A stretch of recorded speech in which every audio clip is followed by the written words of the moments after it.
আমরা দীর্ঘদিন যাবৎ এই আজকে যে আলামত উদ্ধার হলো এই মামলাটার পেছনে আমরা লেগেছিলাম। আমরা অবশেষে আমরা আজকে জানতে পারি যে একটি গাঁজার ইয়াবার একটি বড় চালান, যেটা ময়মনসিংহের শম্ভুগঞ্জ এলাকাতে ঢুকবে।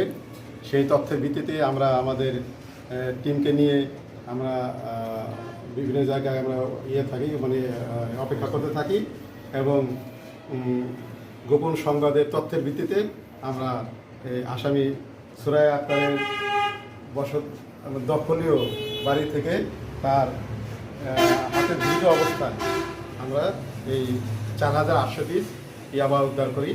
এই আসামির বিরুদ্ধে আমাদের পরিদর্শক জনাব মোহাম্মদ আমিনুল কবির সাহেব কোতোয়ালি থানায় একটি মামলা দায়েরে প্রস্তুতি চলছেন। মাদকের বিরুদ্ধে আমাদের এই কঠোর অভিযান অব্যাহত থাকবে। আমরা চাই যে একটি মাদকমুক্ত একটি সুন্দর ময়মনসিংহ, এবং সেই লক্ষ্যে আমরা কাজ করছি এবং আমাদের এই কাজ অব্যাহত থাকবে। ধন্যবাদ।